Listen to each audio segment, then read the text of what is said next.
오늘 신앙학교 네 번째 시간이죠. 성막 특강 네 번째 시간 성막의 기구들, 나머지 우리 지난 시간에 보았던 성막 기구들 외에 나머지 기구들을 좀 살펴보는 시간 갖도록 하겠습니다. 우리가 계속해서 성막을 살펴보고 있습니다. 성막 우리 살펴보았을 때 지난번에 이 거리가 100규빗이라고 말씀을 드렸어요. 그리고 이제 센티미터보다 인치가 좀 편하다고 하셔가지고 제가 조금 이제 늦게나마 알아왔습니다. 잠시만요. 네, 100규빗이라고 했을 때 그 규빗은 손 끝에서부터 이 팔꿈치까지의 길이 보통 45cm 정도로 잡는데요. 그것을 100규빗 곱해서 인치로 변환하면 1796인치가 되고요. 그거를 쉽게 우리 생각하면 50야드라고 표현한다고 합니다. 골프를 좋아하시는 분이 아무도 안 계신 것 같지만 골프를 좋아하시는 분들은 이 50야드가 좀 중요한 거리라고 하네요. 그래서 아마 골프 치시는 분들이 보시면 이 정도 거리겠구나 느끼실 수 있을 것 같습니다. 어쨌든 다시 본론으로 돌아와서 우리가 성막을 계속해서 보고 있을 때에 이 성막의 많은 기구들, 우리가 동문, 구원의 동문으로 들어가서 번제단을 지나고 물두멍을 지나서 드디어 이 성소로 들어갑니다. 성소라고 했을 때 이 성소 자체를 우리가 성막이라고도 얘기를 했고요. 또 만나는 곳이다 해가지고 회막이라고도 얘기했습니다. 되게 재미있는 것은 이 전체 자체를 똑같이 성소, 성막, 회막이라고 이야기할 때가 있기 때문에 성경을 읽으실 때 그 문맥상에서 이 정말로 텐트 자체를 이야기하는 성소인 것인지 아니면 이 뜰과 함께 포함된 전체를 성소로 이야기하고 있는 것인지 문맥을 따라서 보시면 되겠습니다. 특별히 우리가 지난번부터 계속해서 구원의 동문을 시작해서 하나님께로 들어가는 이 방향으로 성전의 기구들을 살펴보고 있습니다.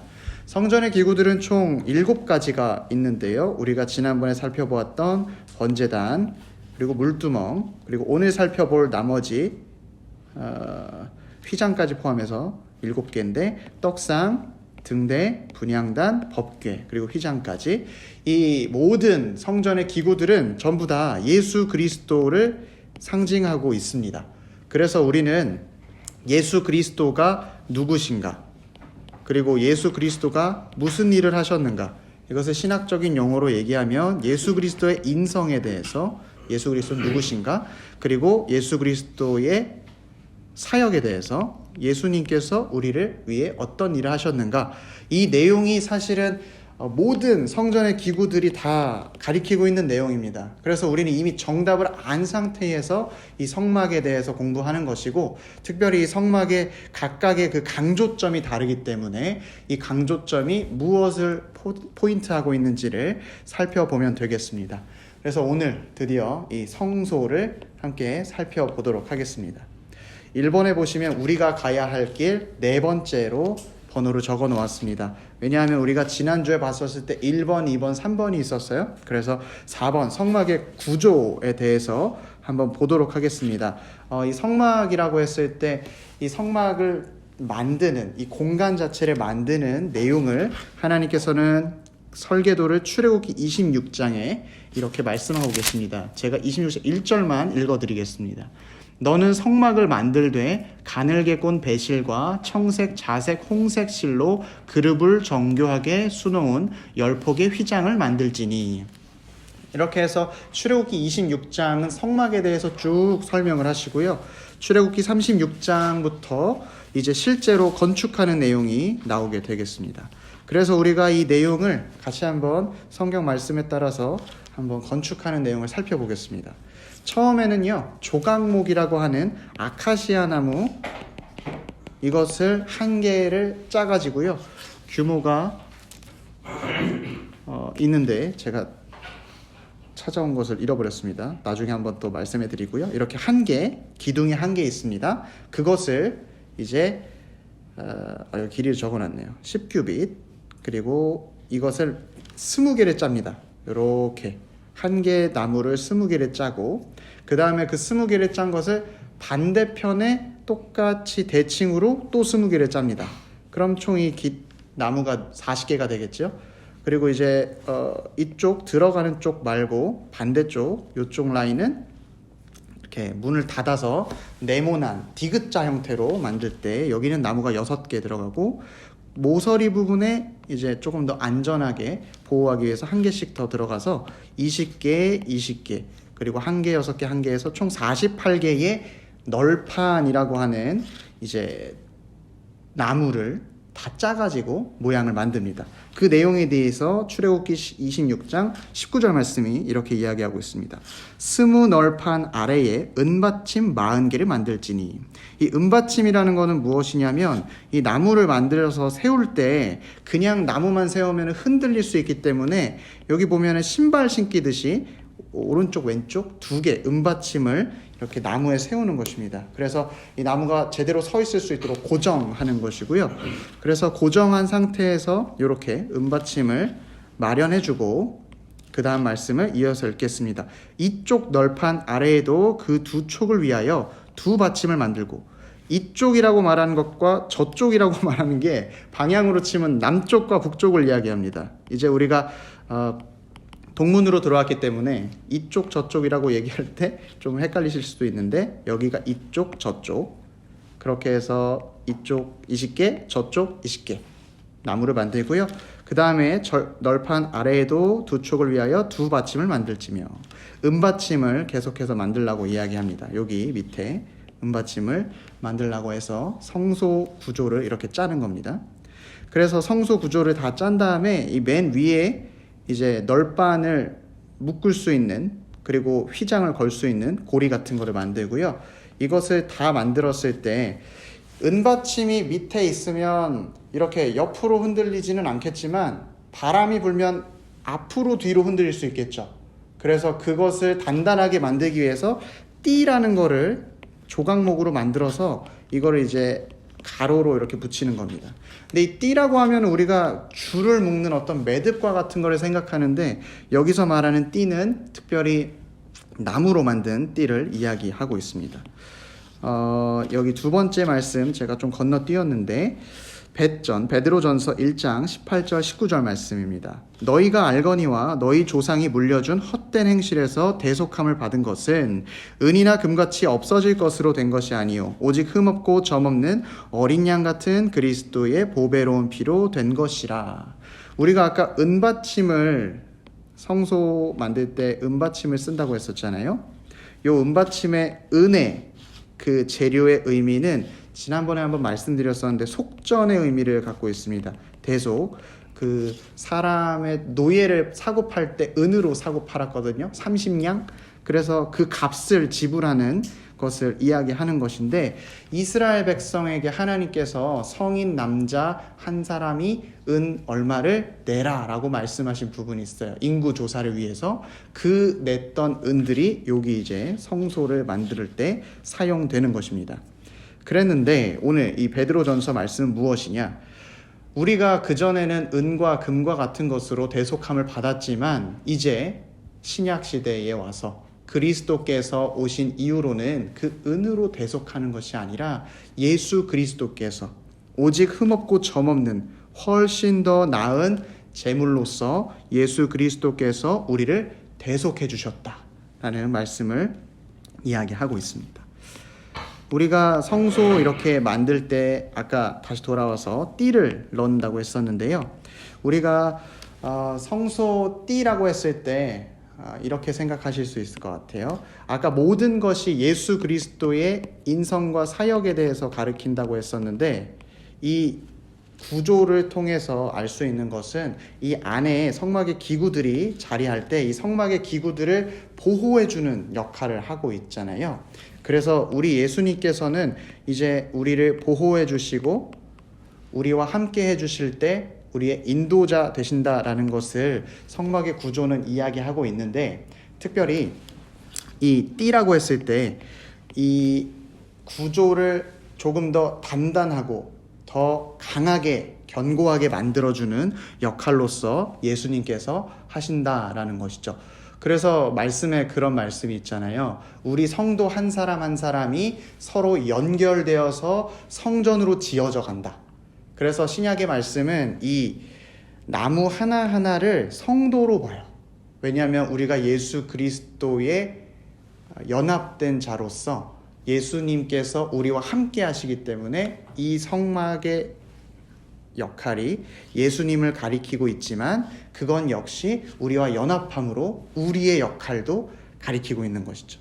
그래서 이 한 사람 한 사람이 성도로 보는데 그 성도 한 사람 한 사람을 견고하게 묶어주는 것이 오늘 말씀에서 이야기하는 것입니다. 골로새서 3장 14절 같이 한번 읽어보도록 하겠습니다. 시작. 이 모든 것 위에 사랑을 더하라. 이는 온전하게 매는 띠니라. 우리가 교회 공동체에서 같이 신앙생활 하다 보면 마음에 상하는 일도 있고 또 내가 잘하는 것이 있으면 내가 못하는 것이 있기 마련이죠. 그래서 우리가 성전으로 지어져 갈 때 우리에게 필요한 것은 오늘 말씀에서 이야기하길 사랑이라고 이야기합니다.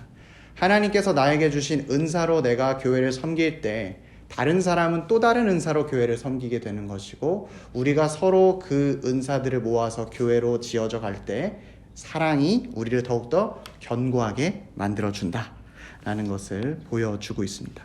그래서 성소의 구조는 아까 잠깐 말씀드렸던 것처럼 우리를 보호하시는 그리고 우리를 견고하게 하시는 예수 그리스도를 나타내고 있습니다.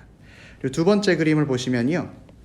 여기 두 번째 그림, 성소가 만들어질 때 이 조각목으로 쌓은 상태에서 금으로 쭉 이제 싸고요. 금으로 쌓은 것 이후에 이제 덮개를 덮습니다. 덮개를 덮을 때 그 덮개에 각각의 의미가 있는데 첫 번째 덮개는 세마포 실로 만든 가늘게 꼰 배실이라고 성경에서는 이야기하는데요. 이것은 하양색을 상징하는 건데 우리의 거룩함과 의로움 대신 예수 그리스도를 나타내는 역할을 하고 있습니다. 그래서 우리가 굉장히 성소의 첫 번째 이 막은 굉장히 화려하게 만들어져 있어요. 우리가 안에 들어가서 위를 바라보면 그 안에 굉장히 금으로 휘황찬란하고 위의 천장은 굉장히 멋있는 천으로 되어 있다라고 생각하시면 되겠고요. 두 번째, 여기 그림 보시면 외부 양장 염소털이라고 적혀 있습니다. 염소털은 레위기 16장에 보시면 대제사장이 이제 자기의 죄를 먼저 하나님께 사함을 받고 이스라엘 전체 사람들을 위해서 제사를 지을 때 염소를 잡아서 그 염소의 피를 뿌리게 돼 있어요. 그래서 이 염소의 털을 여기 성소에 덮은 것은 하나님께서 우리를 용서해 주셔야지 우리가 이 가운데로 들어갈 수 있다라는 것, 그리고 그 염소가 우리가 제물로서 드린다라는 것을 상징하고 있습니다. 특별히 염소털이라고 했을 때 생각나는 구약의 인물이 하나 있습니다. 쌍둥이였고요. 형의 축복을 가로챈 사람이죠. 그 사람이 에서가 이제 아버지한테 축복을 받는다고 했을 때 야곱이 이제 여기 팔에다가 염소털을 두르고 아버지를 만나러 가요. 그러니까 축복을 받을 자격이 없었던 사람인데 그 염소털로 자기의 모습을 가리고서 아버지한테 축복을 받으러 갑니다. 그때 이삭은 정말로 속았어요. 자기 첫째 아들인 줄 알고 축복을 해주었습니다. 그런데 하나님께서는 사실 우리가 염소털을 두르고 하나님한테 만나러 나간다고 해서 모르시지 않죠. 하지만 그냥 속아 주시는 것처럼 우리가 자격 없는 사람이지만 하나님을 만나러 들어갈 수 있도록 하나님께서는 그것을 가리워 준다는 의미 또한 가지고 있습니다. 세 번째 막은 붉은 염색을 한 순양의 가죽인데요. 내부 덮개라고 이야기하고 있습니다. 붉은 염색을 한 순양의 가죽은 이제 양을 보통 일반적으로 제물로 많이 드리는데 양을 잡을 때는요, 제사장이 임직할 때, 제사장이 처음으로 내가 하나님 앞에서 제사장으로 살겠습니다 했을 때 이 양을 제물로 드렸었는데 그 양의 피를 적신다고 되어 있습니다.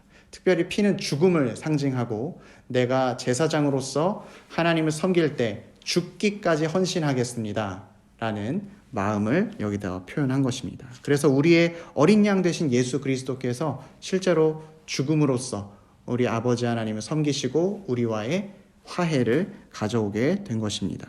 마지막 네 번째는 해달의 가죽입니다.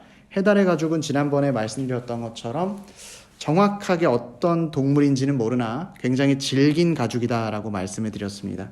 해달의 가죽이 사용되는 곳은 주로 신발을 만드는 데 사용되었어요.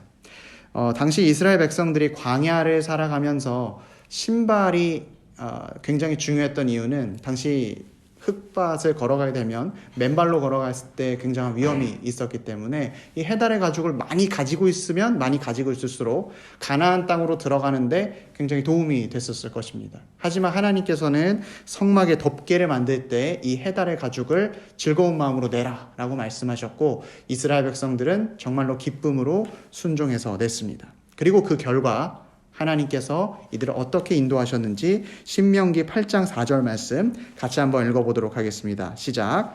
이 40년 동안에 내 의복이 헤어지지 아니하였고 내 발이 부르트지 아니하였느니라. 우리가 무엇을 가지고 있느냐가 중요한 것보다 우리가 가지고 있는 것을 하나님께서 어떻게 사용하느냐가 그래서 훨씬 더 중요한 것입니다. 우리가 많이 가지고 있으면 더 안전할 거라고 당연히 느끼지만 그것은 하나님과의 관계에 있어서는 100% 올바른 것 같지는 않아요.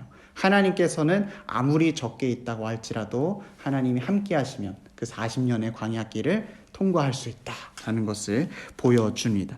특별히 이 성막의 덮개들은요, 아까 말씀드렸던 것처럼 보호하는 역할, 그리고 견고히 하는 역할을 감당했습니다.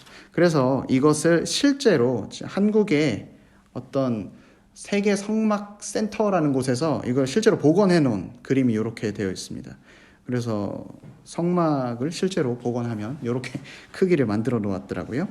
그래서 성막의 구조를 통해서 우리가 볼 수 있는 것은 하나님께서 우리에게 어떤 은혜를 주셨는가. 아까 염소털, 우리가 은혜 받을 자격이 없는 사람들인데 하나님께서 은혜를 주셨고 우리가 죽기까지 순종해야 될 하나님이라는 것, 그리고 우리가 가지고 있는 것에서 은혜를 주시는 하나님이다.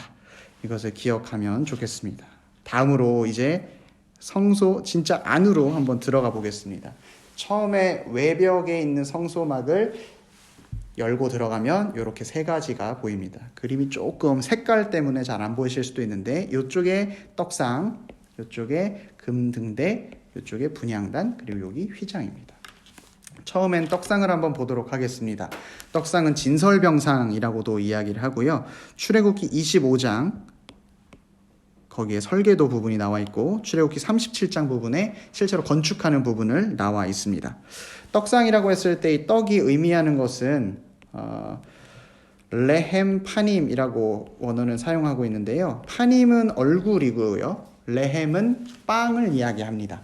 당시 우리나라에서 이 빵이 없었기 때문에 떡으로 번역을 했었는데 하나님의 얼굴을 이제 나타낸다라고 하는 거죠. 그러니까 쉽게 말하면 하나님의 임재의 빵인 것입니다. 하나님께서 여기 우리와 함께 식사하시고 교제하신다. 이것을 나타내는 겁니다. 시편 23편 말씀에 보면 원수의 목전에서 내게 상을 차려주신다 할 때 그 상이 바로 이런 상을 이야기하는 것입니다.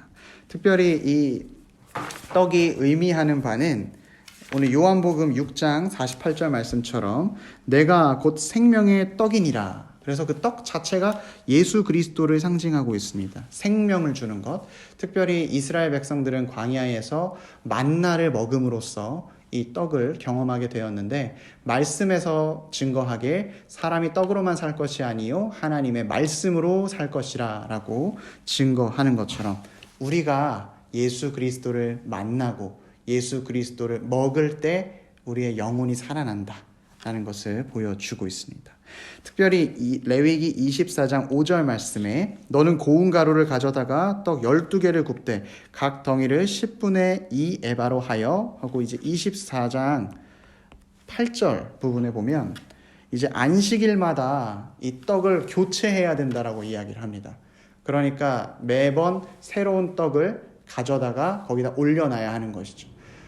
그런 분들이 있어요. 내가 하나님 만났었을 때는 예전에 이랬었고 내가 예전에 하나님 만났을 때 이런 은혜가 있었고 그런데 그런 분들의 이야기를 잘 들어보면 요즘에 하나님 만난 거에 대해서는 조금 얘기가 적으실 때가 있어요. 우리는 하나님을 만났었던 은혜를 예전에 먹었던 그런 은혜로만 기억하고 얘기할 것이 아니라 오늘 내가 하나님을 어떻게 만났는지 그것을 사모하며 매일매일 하나님을 만나는 것을 추구해야 합니다.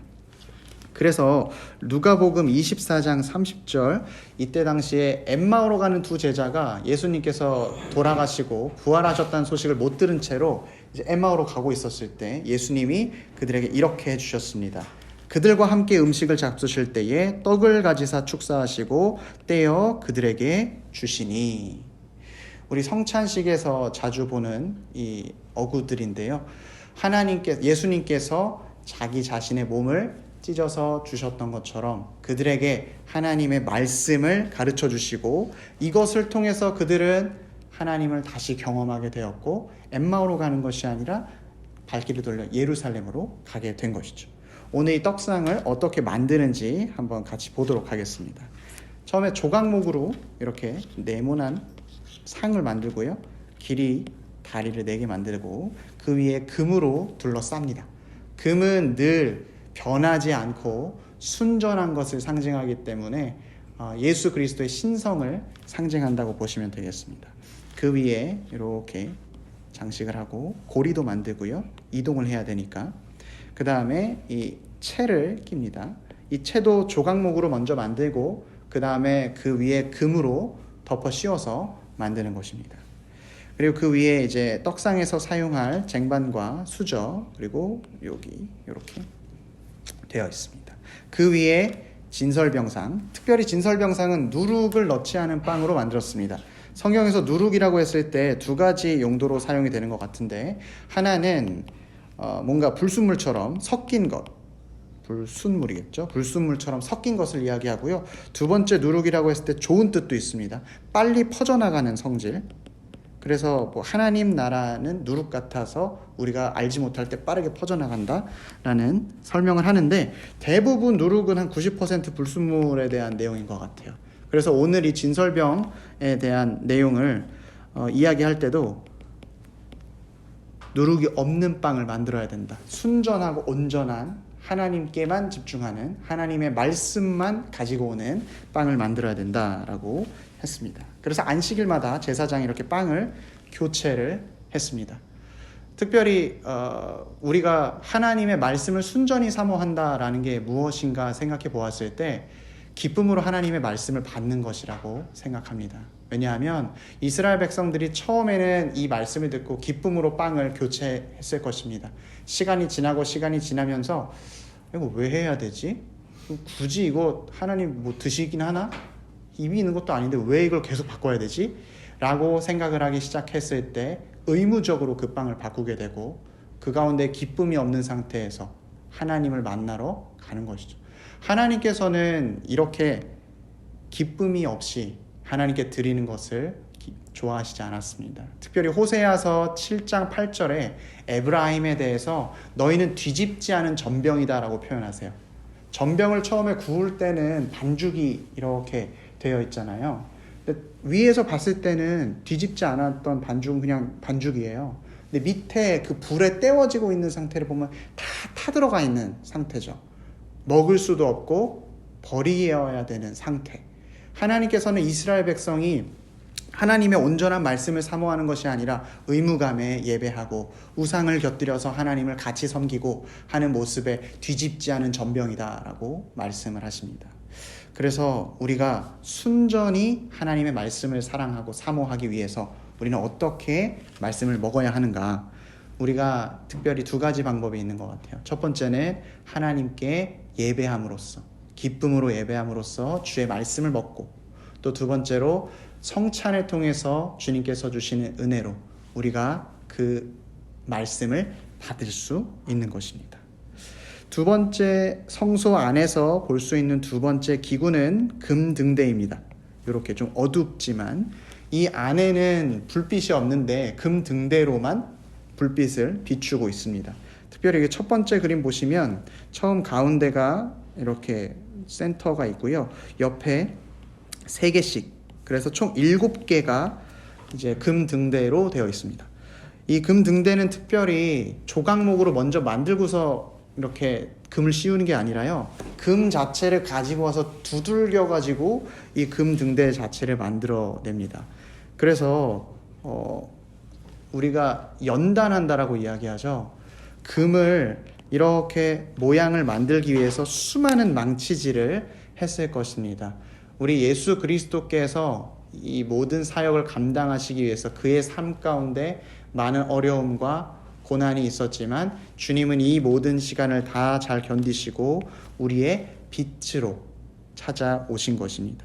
특별히 한우카 얘기를 제가 잠깐 들었는데, 한우카에서도 이 메노라라는 램프 스탠드를 사용합니다. 특징적인 것은 우리가 지금 보는 이 성막은 이 등잔이 7개고요. 메노라, 이 한우카 메노라는 9개입니다. 그래서 한우카는 이렇게 되어 있고 여기 길다란 게 하나 있어요.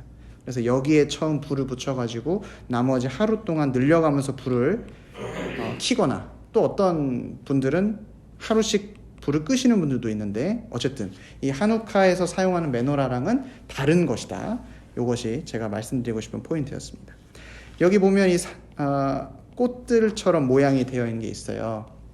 이게 살구꽃이라고 성경은 번역했는데 우리나라가 아니라 지금 우리 시대에서 이 꽃이 뭐냐고 찾아봤더니 아몬드, 우리가 그 견과류처럼 먹는 그 아몬드가 바로 이 꽃입니다. 그래서 여기에 이 모양이 아몬드 꽃으로 장식이 되어 있고요. 여기는 특별히 촛대로 여기 초가 서 있는 것이 아니라 기름이 들어 있습니다. 그래서 이 기름을 가지고서 심지를 넣어 가지고 불을 붙이는 거고요. 이 기름을 가지고서 했을 때 특별히 기름도 하나님께 드리는 순전한 기름으로 드려야 한다고 되어 있습니다. 말씀을 한번 같이 보도록 하겠습니다. 베드로전서 1장 7절 말씀, 첫 번째 말씀인데요. 같이 한번 읽어보도록 하겠습니다. 시작. 너희 믿음의 확실함은 불로 연단하여도 없어질 금보다 더 귀하여 예수 그리스도께서 나타나실 때에 칭찬과 영광과 존귀를 얻게 할 것이니라. 우리가 금은 사라지지 않고 영원한 것인데 그것보다도 더 귀한 예수 그리스도께서 먼저 고난 받으셨고 그를 믿는 주의 백성들도 고난 받을 것인데, 주님이 고난 받으셨고 그 뒤에 영광 받으셨던 것처럼 주를 믿는 백성도 고난 받고 그 이후에 영광을 누리게 될 것입니다. 특별히 아까 그 기름에 대해서 잠깐 말씀을 드렸었는데, 레위기 24장 2절은 그 기름에 대해서 설명하고 있습니다. 이스라엘 자손에게 명령하여 불을 켜기 위하여 감람을 찢어낸 순결한 기름을 내게로 가져오게 하여 계속해서 등잔불을 켜둘지며. 특별히 하나님께서는 감람류를 이렇게 찧어서 만들어낸 기름으로만 사용해라 말씀해 주셨습니다. 아론의 아들들이었죠. 아답과 나비후가 하나님 앞에 다른 불을 사용했을 때 불 자체도 문제가 있다. 분향단에서 말씀을 드릴 건데, 기름 자체도 우리는 늘 순전한 기름을 사용해야 하는 것입니다. 스가랴 말씀 4장에 보면요, 스가랴가 환상을 봐요. 그때 이 금 등대에 환상을 보게 되는데 감람나무 2개가 금 등대에 연결이 되어 있어요. 그래서 그 감람나무 등대에서 나오는 기름을 가지고 불을 켜게 됩니다. 하나님께서 이것이 무엇이라고 생각하느냐라고 물어봤을 때 스가랴가 모르겠습니다 라고 하니까 하나님께서 그것은 우리가 하나님께로부터 공급받는 기름으로 사는 것이다 라고, 불을 켜는 것이다 라고 이야기를 했습니다. 그러니까 우리가 어떤 우리의 힘으로 살아간다라고 생각하는 것이 실은 하나님께로부터 공급받지 않으면 우리 힘으로는 불을 켤 수도 없을 뿐더러 그 불을 켜는 것조차 문제가 된다라는 것입니다. 하나님께서는 이 금등대를 통해서 우리에게 하나님께서 공급해 주시는 힘을 말씀해 주고 계십니다. 특별히 금등대는 빛이신 예수 그리스도를 우리에게 보여줍니다. 이 금등대가 밝히는 곳은 분향단 그리고 떡상입니다. 제사장들이 성소 안에서 어두운 곳에서 하나님의 일을 감당하기 위해서 유일하게 의지할 수 있었던 것은 이 금등대의 빛이었습니다.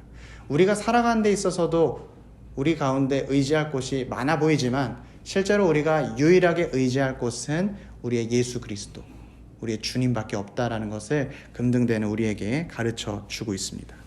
이렇게 제사장은 금등대의 불이 늘 꺼지지 않게 늘 관리하면서 하나님께 공급받는 기름으로 늘 이 금등대를 켜두었고요. 또 이제 금등대 이후에 우리가 마지막으로 살펴볼 것은 휘장 앞에 놓여져 있는 분향단입니다. 분향단 한번 두 번째 페이지 한번 보겠습니다. 7번 분향단. 요한계시록 8장 3절 4절 말씀인데요. 제가 읽어드리겠습니다. 또 다른 천사가 와서 제단 곁에 서서 금향로를 가지고 많은 향을 받았으니 이는 모든 성도의 기도와 합하여 보좌 앞 금제단에 드리고자 함이라. 향연이 성도의 기도와 함께 천사의 손으로부터 하나님 앞으로 올라가는지라. 요한계시록 말씀을 보면 이 금 분향단 앞에서 드려지는 향은 성도의 기도라고 이야기를 합니다. 특별히 성도의 기도가 그냥 기도가 아니고요. 예수 그리스도를 통해서 드려지는 기도입니다. 불신자들 중에서 이제 교회 다닌다라고 이야기하는 얘기 들으면 저도 기도해 드릴게요. 이렇게 말씀하시는 분들이 간혹 있어요. 그런 분들이 기도하는 것과 그리스도인들이 기도하는 것은 차원이 다릅니다. 왜냐하면 불신자들 분들이 기도하는 것은 중보자 예수 그리스도가 없으시기 때문이에요. 우리가 기도하는 것은 우리의 입술로 고백하는 것이지만 예수님께서 우리와 함께 해주시고 하나님과의 관계에서 중보를 감당해 주시기 때문에 하나님께 상달되는 것입니다. 그래서 오늘 분향단 말씀에서 우리가 기도하는 이 향은 예수 그리스도께서 중보해 주시는 향으로서 드려지는 것입니다. 그래서 그것에 대해서 디모데전서 2장 5절은 이렇게 얘기하고 있습니다. 함께 읽어보겠습니다. 시작. 하나님은 한 분이시요 또 하나님과 사람 사이에 중보자도 한 분이시니 곧 사람이신 그리스도 예수라. 유일한 중보자. 우리는 하나님께로 갈 때 예수 그리스도 외에는 다른 방법이 없다라는 것을 말하고 있습니다. 누가복음 22장 32절 말씀은 이제 베드로에 대해서 예수님께서 말씀해 주시는 부분이에요. 베드로에 대해서 예수님이 이렇게 말씀해 주셨습니다. 그러나 내가 예수님께서 너를 위하여 베드로를 위하여 내 믿음이 떨어지지 않기를 기도하였노니 중보하셨고 너는 돌이킨 후에 내 형제를 굳게 하라.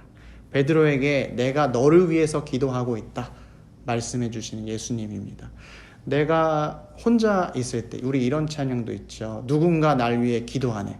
내 주변에 누군가 날 위해서 기도하기도 하지만 주님께서도 날 위해서 중보해주고 계신다라는 것을 기억하시면 좋겠습니다. 금 분향단 만드는 방법을 함께 보겠습니다. 여기 보면은 조각목으로 또 모양을 만들고요. 그 다음에 그 위에 금으로 이렇게 두릅니다. 금으로 두른 상태에서 이것도 이동을 해야 되기 때문에 금고리를 만들고요. 금고리에다가 채를 또 끼워서 이동식으로 만들어 놓고 그 이동식 만들어 놓은 상태에서 휘장 앞에다 두고 여기 위에 향로가 있어요. 이 향로를 이제 사용하는 것인데 대제사장이 이것을 들고 이후에 대속죄일 때 지성소 안으로 들어갈 때 사용을 합니다. 이따가 언약궤 말씀할 때 조금 설명을 더 드릴게요. 특별히 분향단에 사용하는 향은 어떤 향을 사용해야 하느냐? 분향단에서 사용하는 향은 출애굽기 37장 29절 말씀을 보면 하나님께서 어떤 향을 사용해야 되는지도 다 말씀을 해주셨어요. 출애굽기 37장이네요. 죄송합니다. 출애굽기 37장 29절 말씀 제가 천천히 읽어드리겠습니다. 거룩한 관유와 향품으로 정결한 향을 만들었을 때 향을 만드는 법대로 하였더라. 여기서 법대로 하였더라가 중요합니다. 하나님께서 이것으로 향을 만들어라 라고 말씀하셨던 것처럼 우리는 이 말씀대로 향을 사용해야 되고요. 또 이 분향단에서 사용하는 향을 피울 때 불, 아까 잠깐 그 아론의 아들 아답과 나비우가 하나님께 다른 불을 드림으로써 죽었다라고 말씀드렸는데 여기서 이야기하는 불은 우리가 처음에 들어왔을 때 번제단에서 사용했던 불로만 사용해서 이 향을 피워야 했습니다. 하나님께서는 그렇게 하라고 말씀을 하셨고 특별히 그래서 번제단하고 이 금 분향단에게는 이 뿔이 둘 다 달려 있습니다. 그래서 우리 저번에 뿔은 능력을 상징한다고 했는데 우리가 기도했을 때 하나님이 응답해 주시고 그 기도의 능력으로 우리가 살아간다는 것을 이 뿔은 특별히 가르쳐 주고 있는 것입니다. 그래서 불과 향 그리고 뿔 분향단의 특징이었고요. 다음으로 휘장에 대해서 빠르게 좀 살펴보겠습니다. 휘장을 살펴보실 때 출애굽기 26장 33절 말씀 먼저 읽겠습니다. 시작. 그 휘장을 갈고리 아래에 늘어뜨린 후에 증거궤를 그 휘장 안에 들여놓으라. 그 휘장이 너희를 위하여 성소와 지성소를 구분하리라. 성소가 우리 딱 있고 휘장이 가운데 있고 그 뒤에 지성소가 있어요. 지성소는 너무나 거룩한 곳이기 때문에 그냥 들어가면 죄인이 바로 죽어버립니다. 그렇기 때문에 휘장의 역할은 우리가 하나님 앞으로 나아갈 때 바로 죽지 않고 우리를 보호해 주시는 역할을 하는 것이죠. 우리가 이 휘장의 첫 번째 모티브가 되는 것은 창세기 3장 말씀에 하나님께서 이제 천사와 불칼을 두셨다라고 에덴 동산에서 아담과 하와를 내쫓았을 때 그런 얘기를 하시는데 창세기 3장 말씀에 보시면 하나님께서 이런 말씀을 하세요. 창세기 3장 22절에 여호와 하나님이 이르시되 보라 이 사람이 선악을 아는 일에 우리 중 하나같이 되었으니 그가 그의 손을 들어 생명나무 열매도 따먹고 영생할까 하노라 하시고. 그러니까 쉽게 말하면 선악을 알게 하는 나무를 먹고 죄를 지었던 인간이 생명나무를 먹고 영생할까 봐 하나님이 에덴 동산 밖으로 내쫓았다라고 말씀을 하시는 거예요. 말씀만 보면은 하나님께서 배 아프셔가지고 너희들 영생하면 안 되지 하고 내쫓은 것처럼 생각할 수 있는데 이미 선악을 알게 하는 나무를 먹고 죄인이 되었어요. 그 말 자체는 하나님과의 관계가 끊어지고 영원히 죽을 수밖에 없는 형벌의 상태에 놓였는데 그 상태에서 영생을 살면 의미가 없다라는 것이죠. 그러니까 하나님께서는 그 죄악의 상태에서 진짜 영생의 상태로 사람들을 자기의 백성을 돌아오게 하기 위해서 잠시 에덴 동산 밖으로 내보내신 겁니다. 휘장이 약간 그런 의미인 것 같아요. 하나님 앞으로 나아가야 하지만 여전히 죄인인 우리를 하나님께서는 보호하시기 위해 그 휘장을 두셨다. 마태복음 27장 51절 말씀 제가 읽어드리겠습니다. 이에 성소 휘장이 위로부터 아래까지 찢어져 둘이 되고 땅이 진동하며 바위가 터지고. 예수 그리스도께서 십자가에 달리셔서 돌아가셨을 때 성소의 휘장이 위에서부터 아래로 찢어졌습니다. 동일한 내용을 누가복음은 정가운데 한가운데가 찢어졌다라고 표현을 하고 있어요. 그러니까 결론적으로 인간의 힘으로 찢으면 아래서부터 위로 찢길 텐데 위에서부터 찢겼든 가운데가 찢겼든 이것은 사람의 힘으로 한 것이 아니라 하나님께서 우리가 하나님을 만날 수 있도록 길을 열어주신 것이다. 그래서 히브리서 10장 20절 말씀은 우리에게 이런 위로의 말씀을 이야기하고 있습니다. 같이 한번 읽어보겠습니다. 시작. 그 길은 우리를 위하여 휘장 가운데로 열어놓으신 새로운 살길이요 휘장은 곧 그의 육체니라. 예수 그리스도께서 십자가에 달리심으로 우리는 이제 두려움을 가지고 하나님 앞에 나아가는 것이 아니라 담대함을 가지고 주님을 만나러 나아갈 수 있게 된 것입니다. 드디어 마지막입니다. 법궤, 증거궤, 언약궤 다 같은 말인데 이 안에 들어있는 것이 율법이 들어있어서 법궤라고 이야기를 하고요. 증거는 하나님의 언약의 증거이기 때문에 증거궤라고 얘기하고요. 또 하나님과 언약으로 만들어진 것이기 때문에 언약궤라고 이야기도 합니다. 이 세 개가 다 같은 뜻인데 언약궤 한번 살펴보겠습니다. 언약궤를 만드는 것을 한번 먼저 보고서 설명을 드릴게요. 휘장이 찢어지는 그림이고요. 네, 언약궤는 이제 하나님께서 임재하시는 영광의 장소로 우리는 알고 있습니다. 실제로 그래서 예전에 우리 두 번째 시간에 법궤의 이동 경로를 살펴보았을 때 이스라엘 백성들이 전쟁에서 졌을 때 이 법궤를 가지고 오면 우리가 이길 것이다 라고 생각을 했어요. 왜냐하면 하나님께서 여기 계시니까 라고 생각을 했습니다. 처음에 법궤를 만들 때는 똑같이 모든 이제 기구들을 만들 때 대부분 조각목으로 먼저 틀을 만들고요. 그 다음에 금으로 쌉니다. 순결한 금으로 싸고 그 위에 모양을 만들고요. 그 다음에 장식을 하면서 고리를 만듭니다. 성소 안에 지성소 안에 이동을 위해서 만들고요. 똑같이 채를 끼웁니다. 그렇게 이 만든 것 자체를 언약궤라고 이야기를 하고요. 그러면 또 뭐가 있느냐? 이 위에, 이 안에 이제 내용물은 조금 이따 설명드릴게요. 이 위에 만드는 요 판, 요 덮개를 우리는 속죄소라고 따로 이야기합니다. 이 별명은 또 시은좌라고도 이야기하는데요. 한자말입니다. 시는 베푼다라는 뜻이고 은은 은혜를 얘기하는 것이고요. 좌는 장소, 앉는 곳. 그래서 은혜를 베푸는 장소이다 라고 이야기를 하는 이 시은좌는 덮개입니다. 덮개는 특별히 조각목으로 만든 것이 아니라요. 아까 금등대를 만들듯이 금 한 달란트를 가지고서 뚝딱뚝딱 망치질을 해가지고 모양을 만든 겁니다. 이제 시은자 위에는 이렇게 두 그룹이 날개를 펼치고 있는 모습이 자리하고 있는데 특징적인 것은 이 사람의 모양이 무릎을 꿇고 있어요. 그래서 보이시나요? 무릎을 꿇고 있습니다. 이렇게 조금 깨져서 나오는데 두 그룹이 이제 무릎을 꿇고 있다라는 것, 하나님 앞에 경외하는 마음으로 나아가는 것입니다.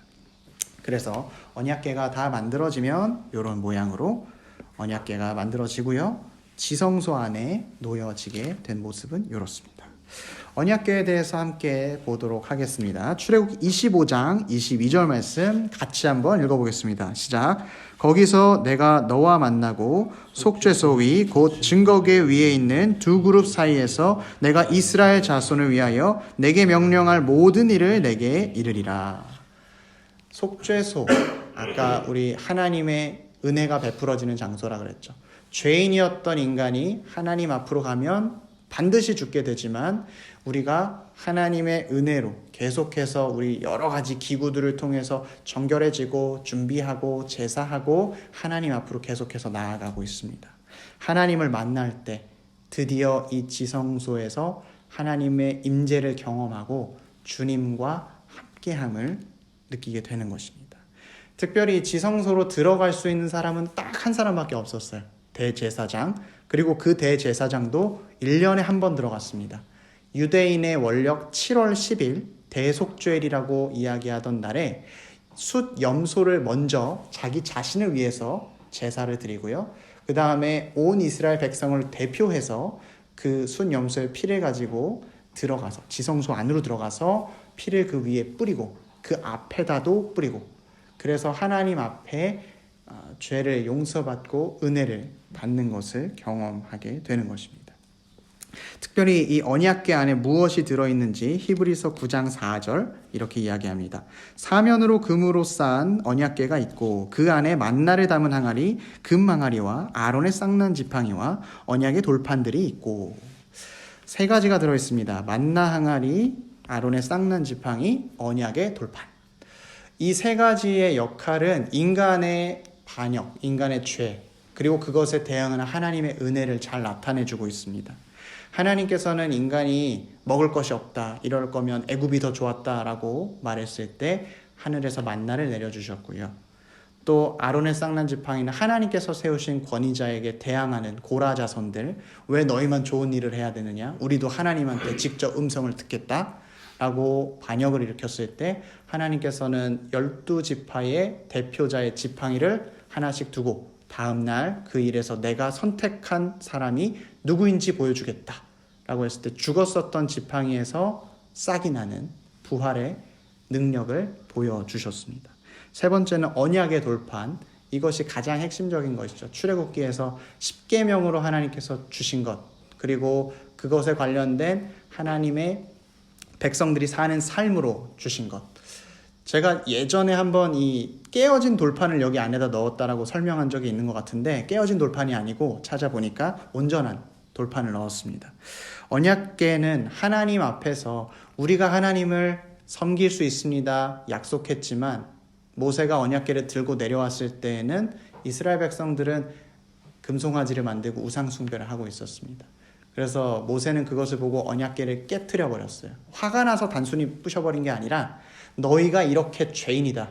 너희는 분명히 지킬 수 있다라고 하나님께 약속했지만 여전히 너희들은 하나님 은혜 없이는 지킬 수가 없다라는 것을 보여주신 것이고 이 세 가지가 언약궤 안에 들어가고 그 위에 속죄소, 시은자로 덮어줌으로써 우리의 죄가 가려지고 하나님의 은혜로 우리가 살아가게 되는 것입니다. 특별히 이것이 다 완성되었을 때 하나님의 임재가 어떻게 나타났는지 출애굽기 40장 35절 말씀을 이렇게 증거합니다. 같이 읽어보겠습니다. 시작. 모세가 회막에 들어갈 수 없었으니 이는 구름이 회막 위에 덮이고 여호와의 영광이 성막에 충만하였으며. 이 모든 것을 다 만들었을 때 하나님께서 이 언약궤와 속죄소 위로 거해 주셨습니다. 하나님께서 거해 주셨던 것이 너무나 영광스러워서 이 구름이 너무나 영광스러워서 모세가 이 안으로 들어갈 수조차 없었다라고 이야기를 합니다. 이제 이스라엘 백성들은 성막의 모든 것들을 하나님께 말씀으로 받았고 그것을 다 완성시켜서 약속의 땅 가나안으로 들어가게 될 것입니다. 그때에 이 법궤 위에 구름이 계속해서 나타나서 그들을 인도해 갑니다. 이 구름이 멈춰서면 언약궤를 가지고 매던 사람들이 모두 다 멈춰서 다시 이 성막을 다시 설치하는 것이고 또 이 구름 기둥이 움직이면 다 풀어가지고 다시 하나님의 말씀을 가지고 가나안 땅으로 걸어가는 것입니다. 우리의 인생이 하나님을 만나러 가는 길 그리고 하나님을 만났을 때 끝나는 것이 아니라요. 진짜 목적은 하나님을 만나서 하나님과 함께 걸어가는 것입니다. 하나님을 만났을 때 우리가 걸어갈 때 우리의 힘으로 걸어가는 것이 아니라 하나님께서 인도해 주시는 대로 이 땅에서 삶과 하늘나라에서 삶을 하나님께서는 우리에게 허락해 주실 것입니다. 이렇게 해서 성막의 모든 기구들을 다 마치게 되었고요. 성막의 기구들을 통해서 우리는 이것들 하나씩 정리를 해드릴게요. 여기 화살표를 그려놓고서 제가 설명을 한 번도 안 드렸습니다. 떡상 진설병상 보시면 생명의 떡이신 우리 예수 그리스도를 이야기하고 있습니다. 우리에게 영적 양식, 육적 양식이 다 되어주시는 예수님을 상징하고 있는 것이 떡상이고요. 등잔대는 우리의 빛이 되신 예수 그리스도. 빛이 되었을 때 우리가 가장 먼저 알게 되는 것은 무지했던 것이 깨달아지는 것이고요. 어두움 가운데 걸어갈 때 빛이 있으면 무섭지 않죠. 담대해지는 것이죠. 예수 그리스도가 우리 삶에 오셨을 때 우리는 우리의 죄악을 깨닫게 되는 것이고 더 이상 죄악의 길로 걸어가는 것이 아니라 주님과 함께 걸어가며 담대함으로 살아가게 되는 것입니다.